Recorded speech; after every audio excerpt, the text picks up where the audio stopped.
Hello, everybody. Thank you so much for joining us for a conversation around a topic which I know from my practice is not an easy one to navigate, but also as a parent, I know it's something that I often have questions about. So I'm really excited for tonight. And you can find some more information about the format for today in the comments section. But basically, I'll start with an introduction. We'll ask Chris a few questions about our topic, and then we'll try to work in some of the questions that you've already sent through, and then also any that you feel you can comment during the conversation as well. And at the end, we'll definitely leave some time for questions as well. If there are any technical difficulties, please feel free to send a message in the comments, and then we'll try to address those as well. As with all things technical, there sometimes are some of these technical difficulties. So I know this time of year is also a little bit all over the place with athletics and swimming and new timetables and routines here in South Africa. But it's wonderful to have so many people that have made the time, that have signed up for this webinar. And I hope it'll set a good foundation for how we support our young athletes this year as well. So just a quick introduction for those of you who might not know me. I'm Johan Leroux. I'm a clinical psychologist in Somerset West, and I do a lot of sports psychology work from young athletes to professional athletes. It's work that I absolutely love doing. It's a real privilege to empower athletes to be their best and just to play a small little role in their journey. I'm also currently completing a PhD through the Sports Medicine Department of the Amsterdam University Medical Center, currently leading a World Rugby funded study here in South Africa, where we are looking at the health of retired professional rugby players. And it's quite nice to see the other side of a professional sporting career. And it does inform quite a lot of what I focus on with the current athletes as well. I'm also a husband and a father of 2 young boys. So I'm very much here as a parent today, also just wanting to learn so that I can do the best for my kids. A little bit of background to this specific conversation. Over the last 2 years, I've received an increase in parents reaching out looking for support for their young athletes. As I mentioned, I really enjoy working with young athletes and young people in general because they seem so much more aware of the mental side of sport and also a lot more open to talking about the mental side of sport than maybe the older generations. But I was quite curious as to what was happening in the schools and in the clubs because the research that's out there also suggests that kids are dropping out of sports earlier than before. And we know that the mental health difficulties are increasing in young people. So towards the end of last year, I invited a number of coaches and heads of sports in the area to discuss the mental side of youth sport. And I invited Carl Brown, the former Blitzbach captain and Olympic bronze medalist, to share from his experience, but also now as a parent, about the mental side of sports. And quite a few people who've signed up for today also attended that event. And after that, there've been some really great conversations, some great collaborations. But one of the big challenges that was presented during that meeting that we had was the role of parents and the pressure parents put on their children and as a result on schools as well. Is it too much? Is it too little? What is the balance? And I'm sure as Dr. Chris will answer in a little bit, it's not a question about what is too much and what is too little. It's about the right type of pressure. So I was very fortunate to have gotten to spend a bit of time virtually with Dr. Chris Thurber. He wrote a book about this very topic, and I'm really grateful to now call Dr. Thurber a friend, even though he has been to Australia quite a few times and not yet to South Africa. So that's definitely something that we want to try and correct. But I remember the first time I spoke to Chris, he made this topic that can feel so intense. He just simplified it. He gave such wonderful practical advice, which my wife and I still practice with our kids today. So I can spend a few minutes introducing Dr. Thurber, but since I've already spoken quite a bit today, Dr. Chris Thurber is a thought leader in youth development. He's a graduate of Harvard and UCLA. He's a psychologist at Phillips Exeter Academy in New Hampshire in the US. If that name rings a bell, it might be because that's where Mark Zuckerberg went to school before he went off to Harvard. And some say it was there that he first developed the idea for Facebook. So we can either be grateful for that or be annoyed with that. I'm not sure. It depends on your view.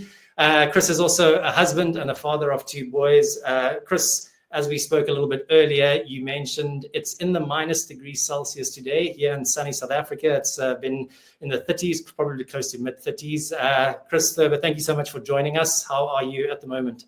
I'm great and really excited to be with you today, Johan. Thank you for inviting me. And given the temperature difference between New Hampshire right now and South Africa, you've further incentivized my visit. So I'm looking forward to to being there someday soon. That'll be great. Yeah, we'll and definitely come down to the Cape. I'm For not sure if sure. there are any people in Joburg watching, but definitely make your way down to Cape Town and Somerset West. So, Chris, maybe let's start with I think an obvious question. Why did you decide to write a book about this very topic, about parental pressure? Why did you feel there was a need for a book like that? Well, truth be told, it was the idea of my co-author, Hank, was someone who had written a book about pressure among adults in the business world. And Hank Weisinger is also a psychologist. He contacted me after he wrote the business book because he knew that I worked at Exeter and was keen to find someone who worked with children and adolescents and maybe had a sense of whether the same principles were in operation in that younger cohort. So it's kind of a cool story. I was in a pub in Oxford, England. My phone rang. I didn't recognize the number, but I was waiting for my wife, who was yet to arrive. And I thought, I'll roll the dice and take this call. It turned out to be Hank. We had a great conversation, and the rest is history, as they say. But I agreed that it was a really good idea because of my experience as a clinician. And like you, I have two boys, and I had been working at that time for almost 20 years at Phillips Exeter Academy, which is a coeducational boarding and day independent school. We have kids from all the 50 states and about 40 different countries around the world. And without exception, every student at the school where I work is dealing more or less with some kind of pressure to perform academically, athletically, artistically, and they all have their eyes on going to uni after Exeter. So it's a lot. And I knew that as a clinician. So Hank's call was well timed. So when you think about the people that you work with, the youth, and just from your experience as a clinician, but also from what the research is saying about the mental health difficulties in children, why do you think we are seeing such a big increase in that? And what role do you think parents are playing, positive role and negative role, in the mental health difficulties of young people? Yeah. So it's a great multi-part question. There have been good epidemiological studies in different countries, and it seems that self-reported severity of anxiety and depression has been going up. We have some things to feel good about. It's not all bleak. For example, in the United States anyway, the rate of death by suicide has declined a bit. But if we look generally at children and adolescents, we have a lot of reasons to be concerned about their mental health. And those trends of increasing anxiety and depression began prior to the pandemic, may have been in some ways amplified or accelerated by the pandemic, but it may be a bit plateauing now, but I'm concerned about that. I think that pressure plays a big role in mental health in a couple of ways that I talk about in the book, and Johan, that you and I have spoken about. One is, and it's not all from parents, there is cultural pressure to perform. Kids feel it to different degrees, and when I say to perform, it can be all different things. It could be something pernicious, like they feel pressure from their peers to use substances or join a gang or do something delinquent. They might also feel pressure from their peers to study hard and achieve great things athletically and get a good night's sleep. So pressure in and of itself is not necessarily good or bad, and we'll get to talking about that in a second. But for sure, the increase in symptoms of anxiety and depression, I would pin first on social media. And you mentioned that Mark Zuckerberg graduated from Exeter.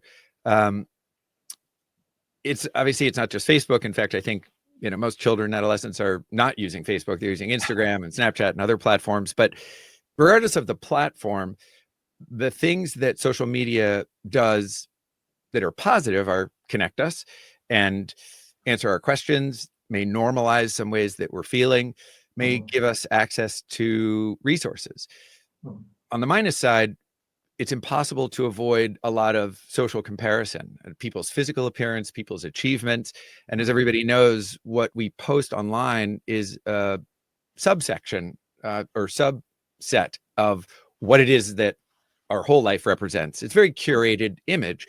We post many more of our successes and times when we're looking good and things that are funny than we post failures or mistakes or, times when we're not at our best.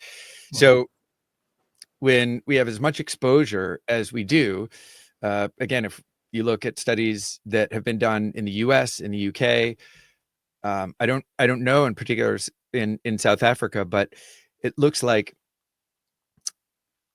kids between the ages of between the ages of 11 and 18 are spending an average of 4 hours a day on social media platforms. So not just online. If you look totally online, even just for recreational screen time, it's in the US, it's closer to 8 hours. So it's a tremendous amount of exposure to some very curated and in that way distorted views of what other people are achieving. And that's a very insidious kind of pressure. And lastly, you asked about the role that parents play. And I think this is something that I hope people gain from our discussion, from reading the book, is that parents have a pivotal role, not just to play in helping their kids, whether their kids are their students or the kids they coach or their biological children or adopted children, understand some of what they're exposed to online and regulate that in a developmentally appropriate way, but also interpret it. And parents play a pivotal role in distinguishing first in their own minds and then for their kids, the distinction between healthy pressure and unhealthy pressure. So we can be sort of like a rudder on a boat and steer it. But we're all on that boat. Yeah, and I think that's such a great point that you make on social media. And obviously there are multiple factors to consider there. Just maybe a little bit of a side comment. That's often one of the things that I talk to when I work with athletes is, what do you do directly after a win or a loss or a good performance? And usually the answer is I kind of just scroll through social media. And for me, that's often such a great time of learning, of sitting with the disappointment of the defeat or the loss, or sitting with the joys of the victory. But often we don't allow ourselves that because we are quickly scrolling on social media, and then already the comparisons then start with other people as well. And I think that's something that's really important to navigate. And I guess the follow-up to that is, when we think about the pressure that the youth experience because of social media, and then also because of the life pressures of playing sports at a high level, doing well academically, we want our children to be able to reach their full potential. So maybe let's kind of focus that on the question, which I think is very prominent today, is how much pressure is too much pressure? What is the right amount of pressure? How do we start tackling a question like that? Yeah. Well, that is a central question of the book. And I've really enjoyed the conversations you and I have had months ago on this topic. And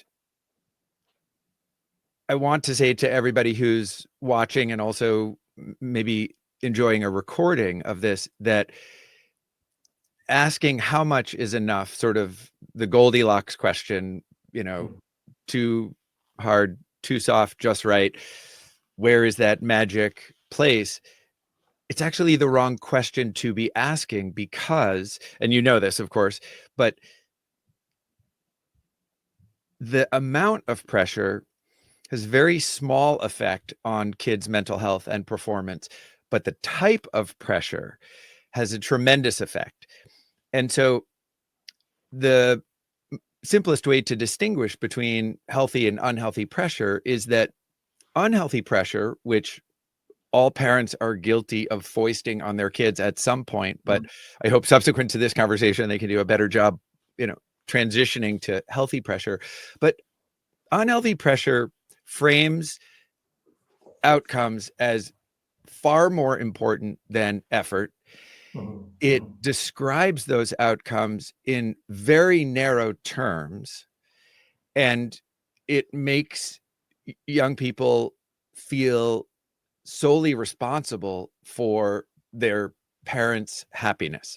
So to give a concrete example, if I were to say to one of my boys, they're 20 and 22 now, but let's use a sports example that was from when they were younger.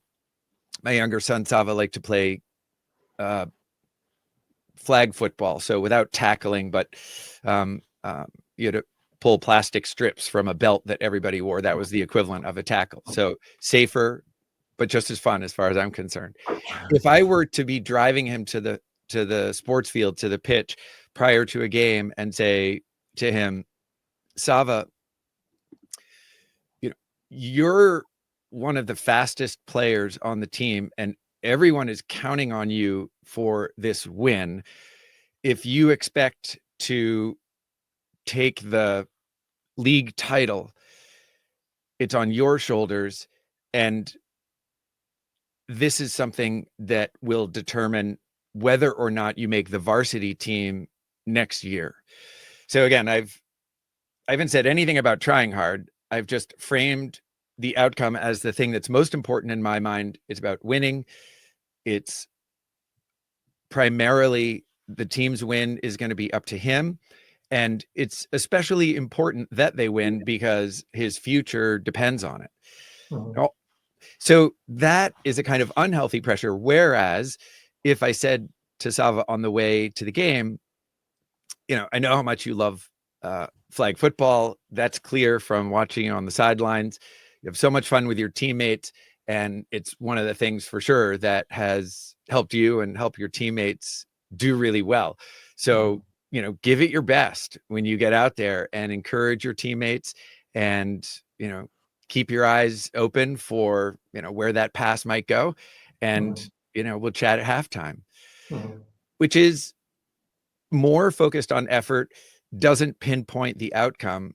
And it is associated not only with better mental health, but better performance. And I think that's a great point, because I do think there is this misconception that if we step away too much, or if we have those type of conversations or put that type of pressure on, that our children will actually not put in that much effort. But from what you've shared in the book, and you have the evidence to back that up, is the better we support our children and healthier pressure we put on, it doesn't just result in better mental health, it also results in them actually performing better and probably continuing sport for longer into their lives as well. And it was just yesterday that I read there was a new systematic review that came out, I think it was in December last year, speaking about why children do drop out of sport. And interestingly, one of the reasons why they drop out was not because of parental pressure that they found because children don't enjoy sports anymore. But what they also found is one of the biggest reasons the youth stay in sport is because of the right type of support from their family and from the coaches as well, which emphasizes how important it is to put the right type of pressure on our children. So, and the healthy type of pressure. So I'm going to ask you if it's okay. It's on page 26 of your book. The image that you have about healthy pressure and harmful pressure. It was a question that came through now as well from Emil. How does one distinguish between good and positive pressure and too much pressure as well? So if you are able to share that screen, because I think it's a really valuable one to consider. And obviously there's a lot there to kind of look at if we look at the different sides of the right type of pressure. So maybe if I can ask you just to take one or two of those and just kind of talk a little bit about what is the difference between the pressure when, say, for example, you look at competition, the fierce competition, which leads to harmful pressure, and then collaborative and cooperative competition. How do you distinguish that practically? Right. So as you said, a lot to digest in this one diagram, but just to orient people, each of the slices of this pie or or sections of this orange or whatever it is. We were saying, oh, it looks a little bit like a hot air balloon, but each of these wedges is a construct like competition. So let's talk about that one. On the broad end, the wide end closer to the top, that's the healthy pressure, and the bottom, the narrow end, is the unhealthy pressure. And that's, I think it's also a good metaphor, if we have something that pokes us on the top of the foot, that like somebody's shoe, if the heel is pointy like a stiletto, it's going to hurt more than if the heel is broad like a tennis sneaker or trainer. So the same amount of force can be applied in different ways. Similarly, the same kind of the same theme of pressure can be applied in healthy and unhealthy ways. So if we look at competition, if the general messages that kids are getting, and let's say athletes, from their coaches, from their parents, from teachers, from other caregivers, and from their teammates for that matter, is that competition is tremendously fierce. And I don't just mean that athletes are working hard in competitive sports to win. I happen to think that's very healthy competition and makes those competitive sports a lot of fun. When I say fierce competition here, I mean competition for playtime, for advancement, going from junior varsity to varsity or moving up to the next league, that there's only going to be one winner, only one champion. And it's fine, of course, if there is a team with the best record who wins the league championship. But again, we're talking about the application of this pressure. So if a young person's participation, let's say on a football, or we would say in the US a soccer team, is primarily characterized by the adults and their teammates giving them this message that the only reason they're there, the most important thing, is to win the league championship, and that's the focus, it takes away from some of what they need to be focusing on, which is daily practices, coordination with their teammates, collaboration for everyone on the team to get better, some opportunities to see which combination of players works best on the field, not just who can run the fastest 100-meter dash. So when the competition in which kids participate is framed by coaches, teachers, parents as collaborative, cooperative, doesn't make the competition disappear, but it takes the spotlight off of a very narrow definition of success.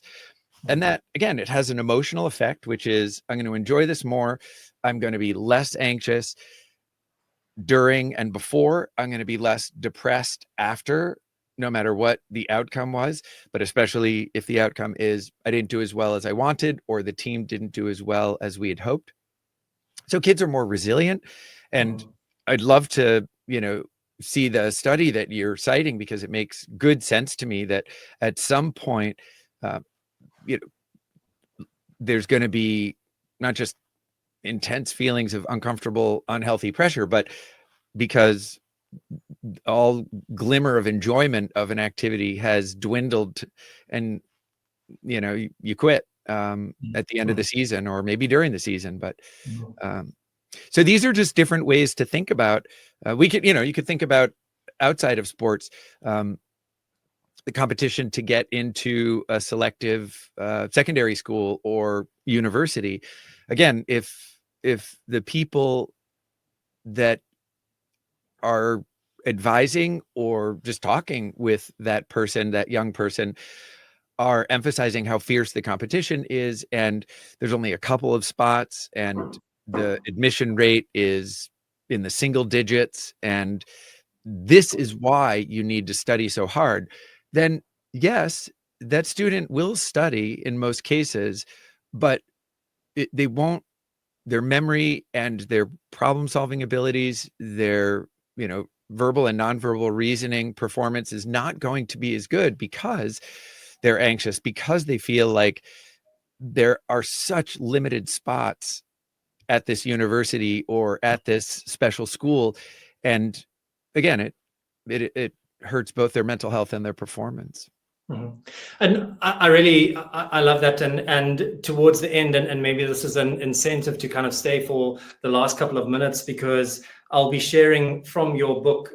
You give 11 tips on how to help our children to perform well under pressure, which is ultimately what we want to do.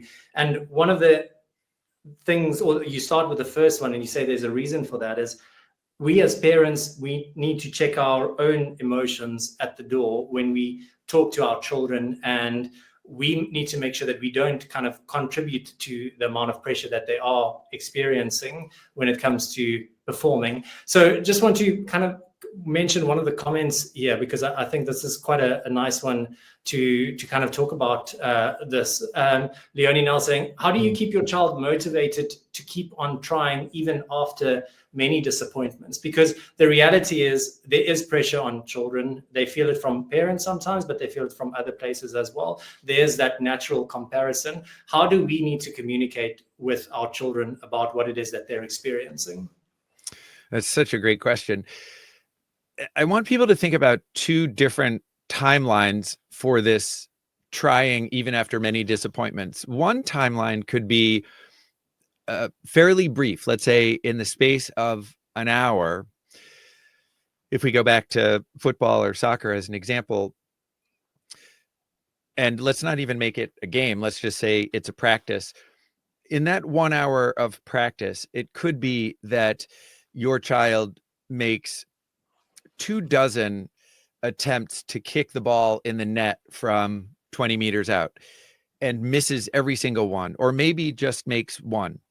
And maybe the coach is getting on their case, maybe their teammates are, but most of all, that young person's going to feel bad about how they're performing, even if it's their very first day playing football ever, and they could be 3 years old, 4 years old. I think the premise of this question is that disappointment often does go along with underperforming or, not doing well.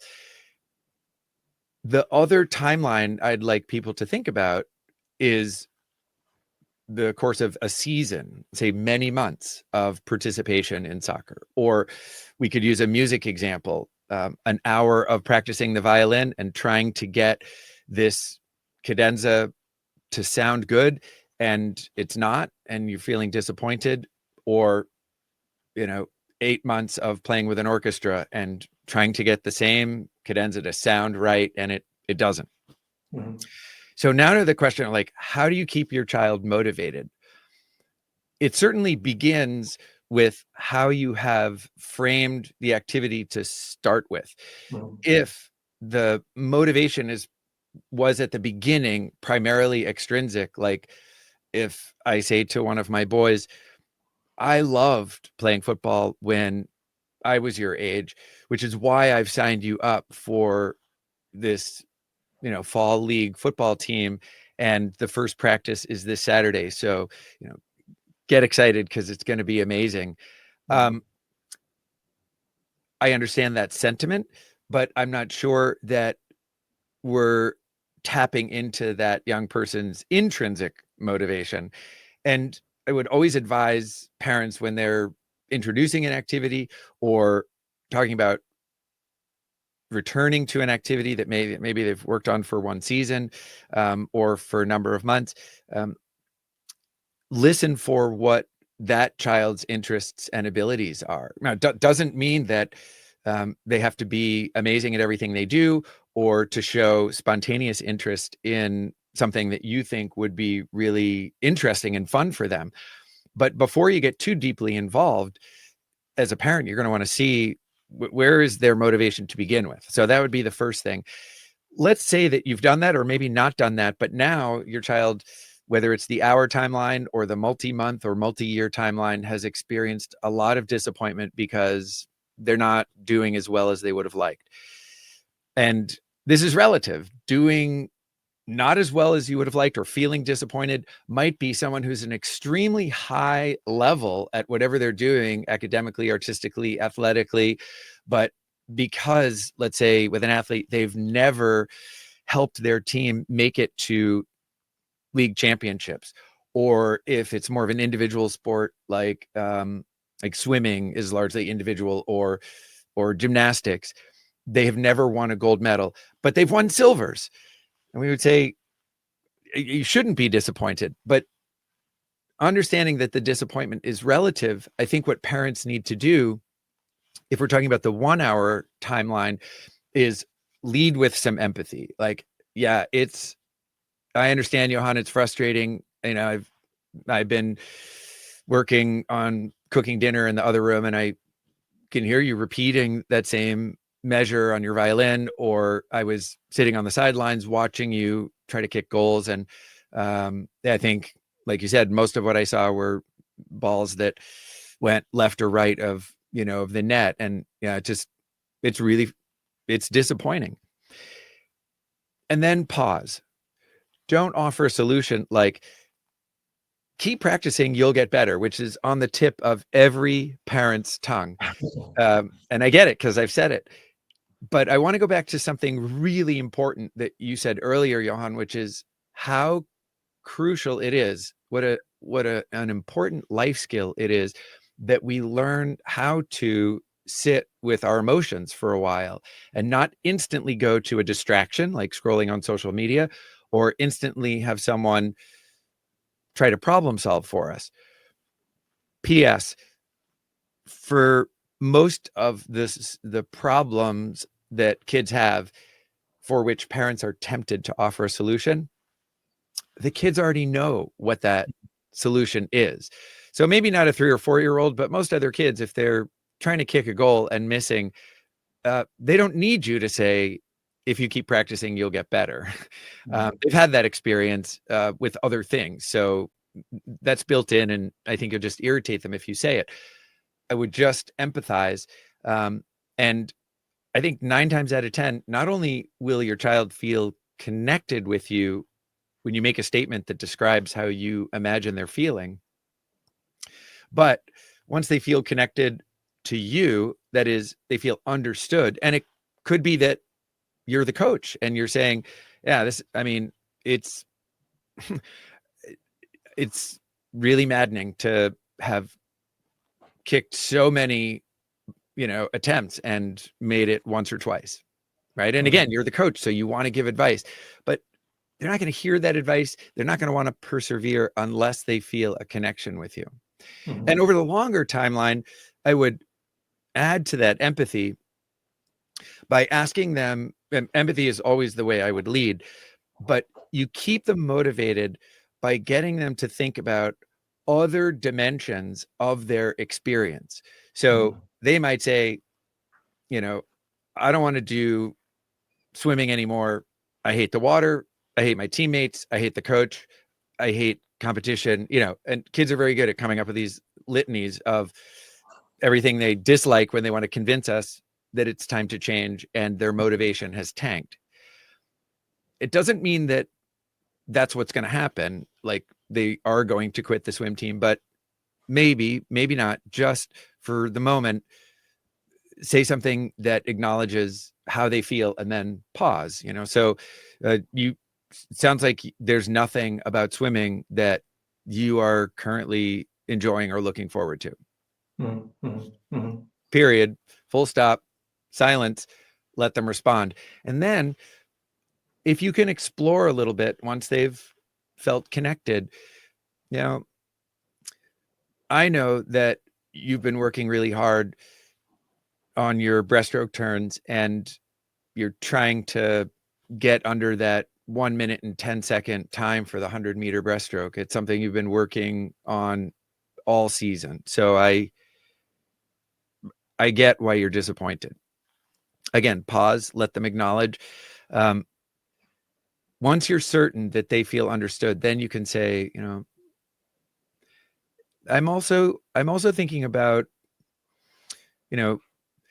the leg you do in the 200-meter freestyle relay. And even though your time hasn't improved, I watch how you are able to encourage your teammates. And you're that group of 4 has not placed first yet this season, but I've watched those times improve, and I think it's largely your leadership that's helping.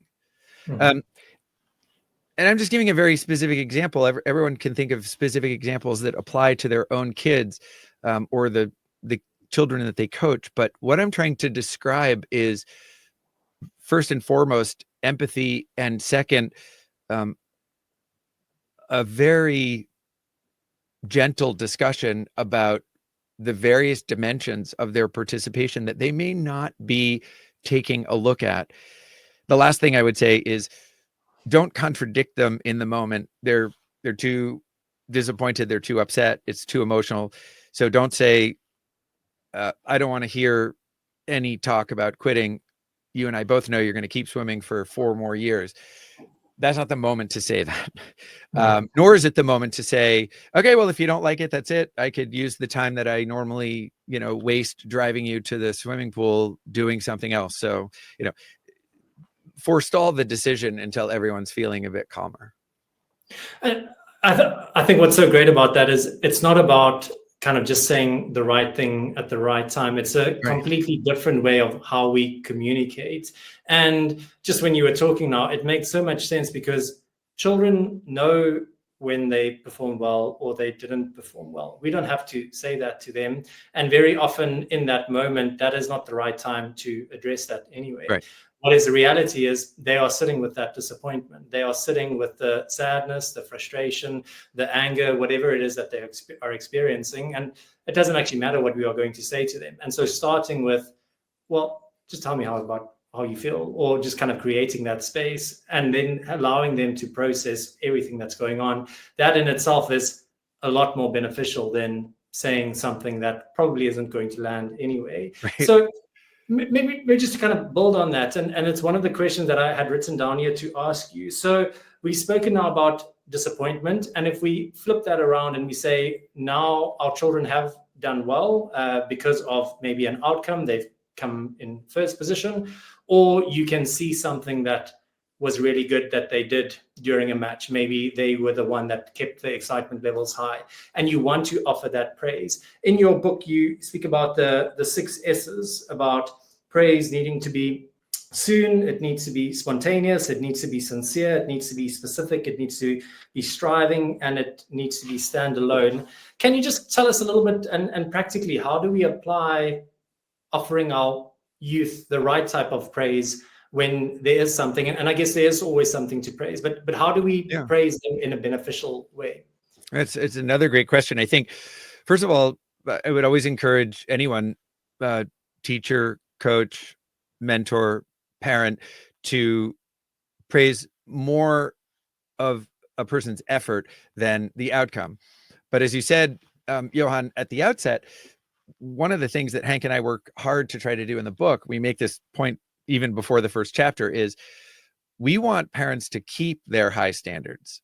In fact, you might be able to notch up your expectations for your child if you're handling pressure the right way, because they'll feel, happier, more motivated, they'll have more resilience, they'll be able to persevere. But when I talk about praise, I'm trying to shift all of us away from generic or general praise, like, hey, great game, which is fine to say. This is not, harmful at all, but it's not having the effect we intend.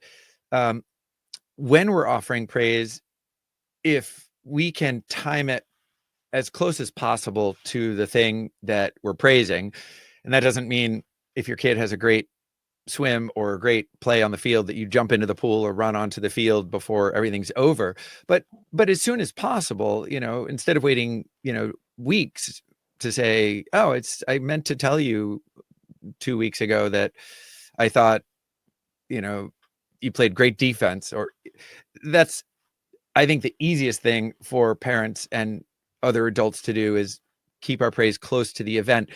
And if we can be specific, instead of saying after the game, hey, you played great defense, we can say, hey, you really got to the ball before most of the offensive players, which allowed you to just clear it to the other side. I think better this game than I've seen you, play in any other game. It's very specific about what it was, or, I loved the fact that you kept your head down for 3 strokes before the flip turn, because that probably shaved half a second off of your time.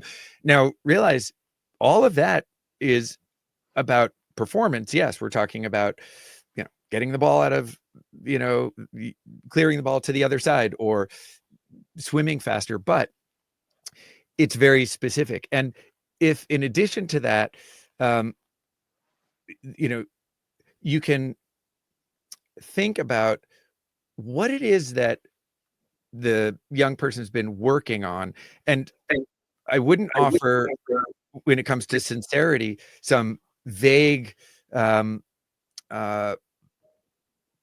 attempt to gloss over. If, for example, somebody's been working really hard on, how their batting skills on the cricket pitch, and they really didn't do all that well. If you're not sincere, if you say something that not to be true for them or you, such as, well,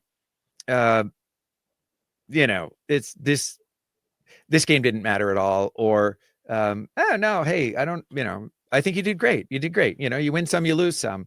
I mean, it's as you said, kids know whether they have done well or not well, and they very much appreciate our honesty. So like you said, Johan, there's almost always something to praise. So if you say, when that third wicket fell and you were unable to hit the ball, I could see the disappointment on your face. But I'll tell you something, I'm glad you didn't take your cricket bat and whip it over the fence like I saw somebody on the opposing team do. That takes a lot of self-control, and it really demonstrates good sportsmanship.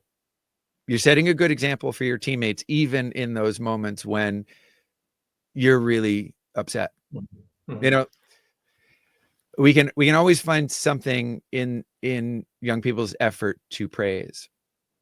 So if we build on that, and we have now spoken about the praise and whether there was a good result or something else to praise, but what happens, and I like that you said we need to keep our standards high as parents. Putting the right type of pressure on doesn't mean that we drop our standards. In fact, Right. It might be that we kind of raise them.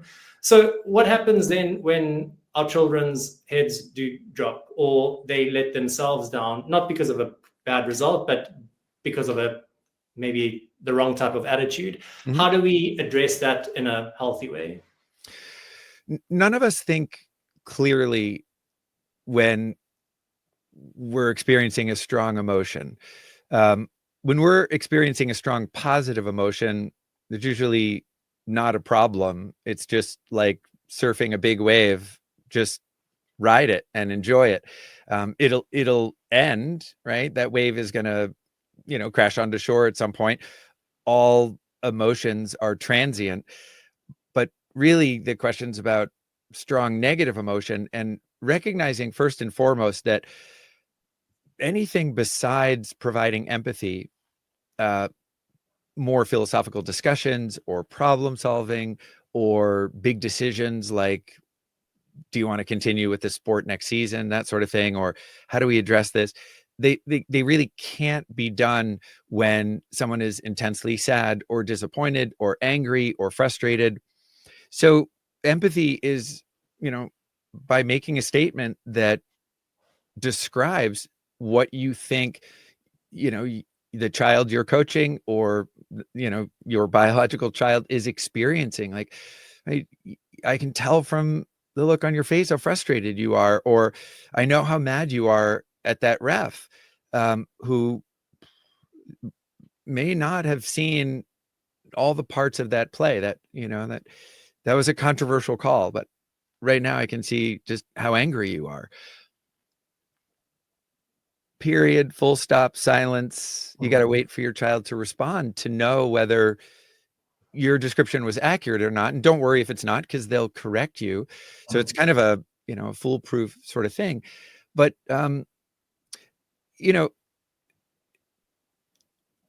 our job, I think, as caregivers in whatever role we play is not to shield our children from disappointment or challenge or hardship or frustration, but rather to model for them how to cope.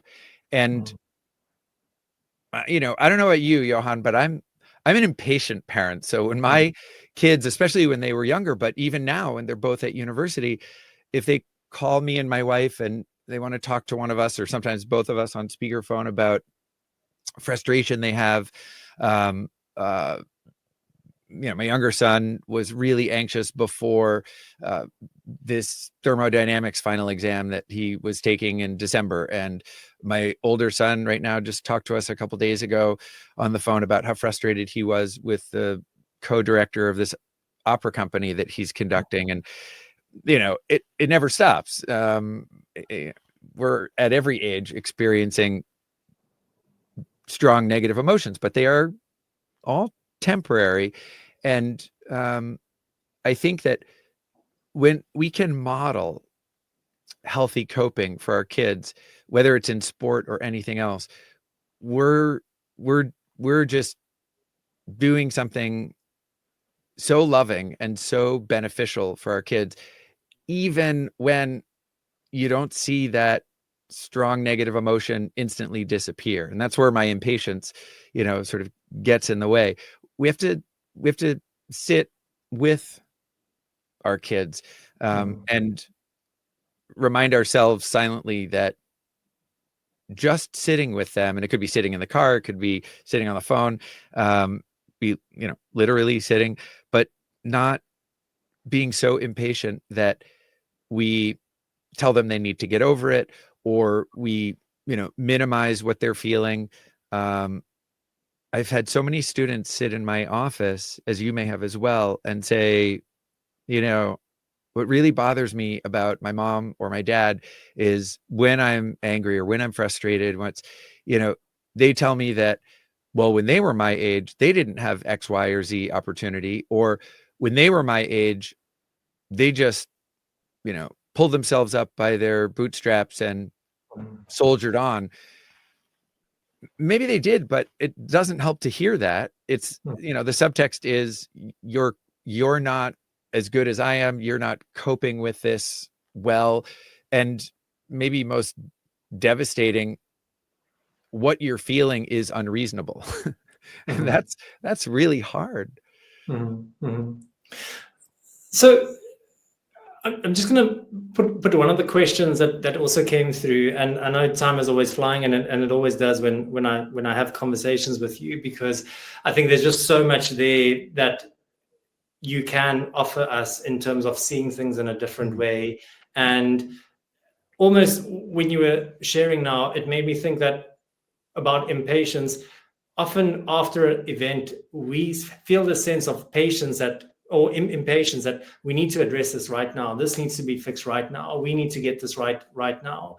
But that is not the case. If we sit, then the situation is still going to be there tomorrow. And where praise needs to be soon afterwards, sometimes addressing other type of behavior there's no real rush on that. So just to kind of touch on a question here from Yolandi, and maybe if there's a way that you can tie in, and this is something that still stands out from what you shared in our previous podcast that we did, the advice around when your son took part in a music event, and I apologize if I don't get the technical terms right. Yeah, no, it's fine. You did not provide him with his praise or the flowers before the time. Afterwards, you gave it before the time. So maybe just to kind of address this question and see if there's a way that you can kind of work that into this answer. So Yolanda says, my sons have done really well at games, and I've praised them as they've gotten off the field, but the bombshell hits when they come to me head down as they were broken down by other players. Then they say they are not good enough. How do you work around someone who really experiences a lot of kind of self-doubt, even though the game has gone well and we've kind of appreciated the effort that they have put in, and even the kind of the effort that they put in during that match?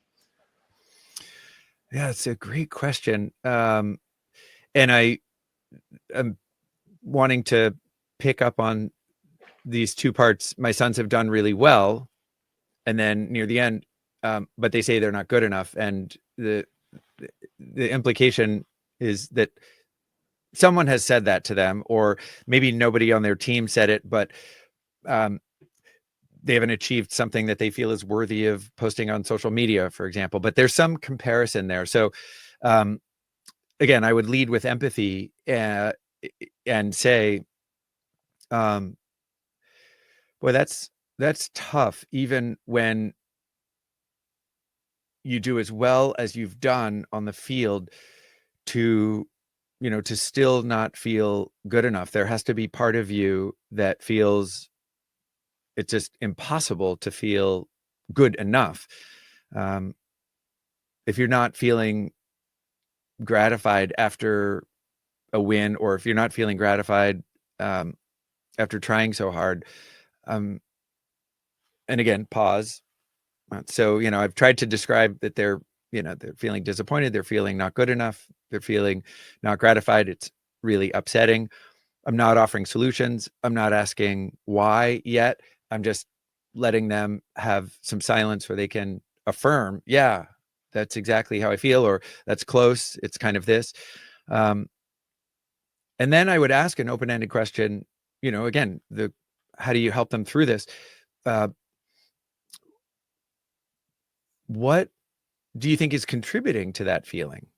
Which is a little bit different from why do you feel that way? I think whenever possible, I avoid the word why in emotional conversations because it feels a little bit more judgmental than I wonder what.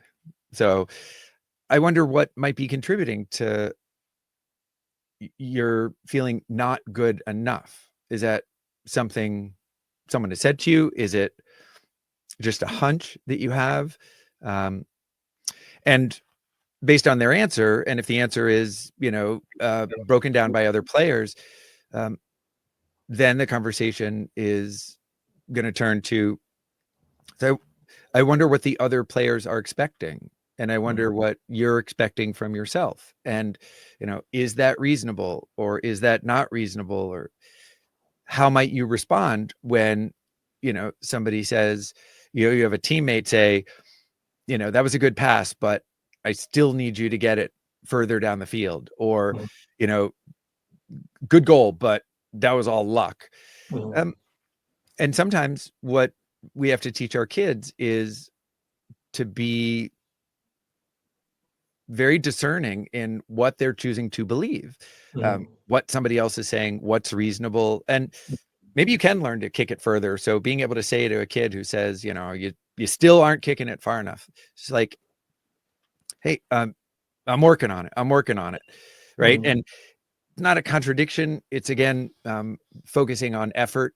And I think it's especially hard for kids who get dumped on by other kids on a team to flip that on its head and have those kids, like this parent's, boys, not just have something to say and a way to think about the feedback they're getting from their teammates, but also some genuine praise to Mhm. offer their teammates when it's warranted.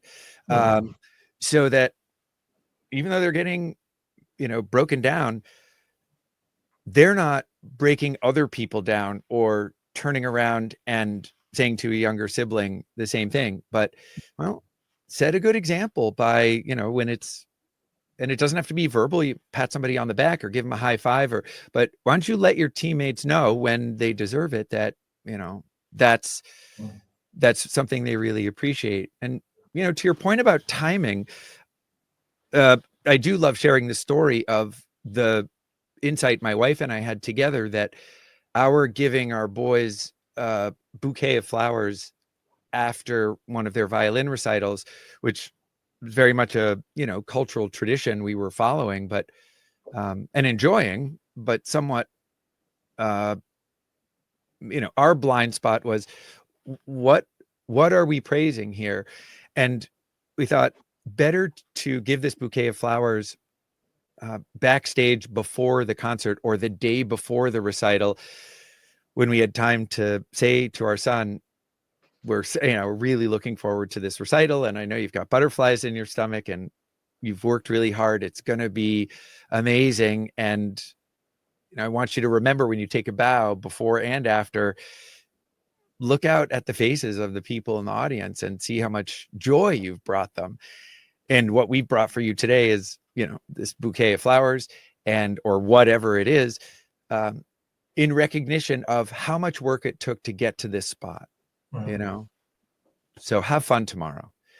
And that's, there's still maybe people who bring flowers or something to the concert. Totally fine, not harmful. But we have this opportunity as parents to, spend more time with our kids than anyone else does, to know them better than anyone else does, and just sort of think about the timing of that praise or whatever the reward or recognition is. I'm as likely, when my son was 8, to have taken him out to get an ice cream after a game that his flag football team lost, as I was to take him out for an ice cream if the flag football team won. I would definitely not take him out for an ice cream if he exhibited poor sportsmanship, because I would want to have made the point that the way you behave today, I mean, thankfully this didn't happen, but the way you behave today was not something you should be proud of, and we're not going to go celebrate with an ice cream.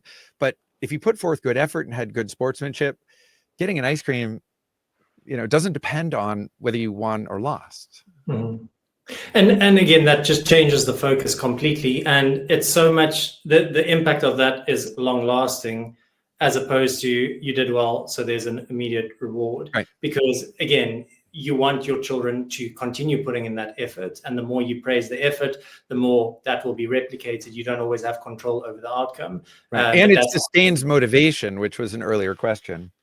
Yeah. And so, Chris, I know that we are very quickly running out of time, and you have committed to a follow-up to this. So I'm going to keep you to that at some point, and we'll definitely share the details of that. But I also did kind of mention earlier that I will provide these 11 tips that you shared, and maybe with your permission, kind of expanding on them in the next session and just having a focus just on that. So just to kind of briefly mention them, you say to help our children to perform best under pressure. The first tip you mentioned, check your own emotions at the door. You've mentioned modeling the mindsets that befriend or shrink the moment. You mentioned that as well. The better we can regulate our own emotions, the more our children will learn from that. We want to provide them with practice feeling pressure. So we do want to create those scenarios because we don't want them to crumble on the day. Create distracting environments. Again, the same thing that they are going to experience in those moments. Teach them self-soothing strategies. Sometimes we need to teach it to ourselves first, and then we can kind of teach it to others. Mm-hmm. Give them a stress ball. Ask them to write down their worries. So beneficial for them just to acknowledge it and get it out. Reduce their self-consciousness. Show your child how to download a meditation app, which again, depending on your view on that, something that is so beneficial is just to kind of sit with your emotions, just to spend a little bit of time in silence, however you want to kind of see that. Adopt a holistic word cue. I'll kind of, again, maybe in our next session, we can go a little bit further onto that. And then create a pre-performance routine, which is a lot of what I focus on when I start working with an adult as well. So maybe just the last question, and I'm going to ask you to kind of keep it brief. When you think about one thing that we can start doing immediately to start empowering and putting the right type of pressure on our children, where do we start? What's something that we can apply quite easily, quite practically, and something that will make a big impact? Asking our kids, how does it land, or how do you feel when I do this? Mm-hmm. We rarely ask our kids to evaluate our approach to parenting them in different scenarios, but there are probably, a dozen or more times a day when some of that feedback would be helpful. So that would be where I'd start. I love that, because again, it puts the ball in our court, and we can create those opportunities and also just ask for feedback from our children. And it's okay for them, because they are the ones that we want to help in the best possible way. So who better to guide us than our own children? Chris, like I said, there will be a follow-up, hopefully on a day that it's not so hot on this side or not so cold on your side. But just to say, to end off, I want to say a very big thank you to you. It is always a joy to speak to you and to learn Oh, from likewise. you. You've already, like I said, committed to a follow-up, and I think there'll be many questions coming into the next session. We'll definitely send out the recording from today. We'll make it available, and definitely keep everybody in the loop for when the next one will be taking place. And yeah, for anybody who's listening, if there are any recommendations, please send them through for topics that you would like to discuss, or even if you have guests that you would want to see featured. I think it's something that we are all hungry for, is more conversations around the mental health side of sport, but also how to do better for our children. And maybe just to kind of end off with something that you wrote in the book, and it's something that I often reflect on, especially when I feel like I'm not quite getting it right, or things on the house aren't quite going well. You write quite early on. You say,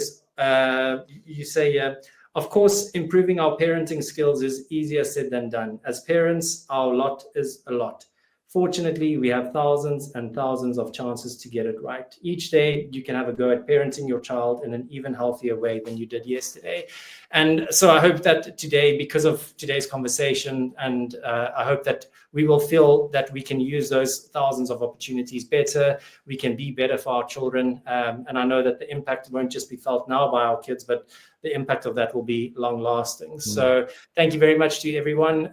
For those in South Africa, please stay cool. Chris, on your side, please stay warm, and then we'll look forward to the next one. Fantastic. Thank you, Johan. Thank you, everybody. Take care.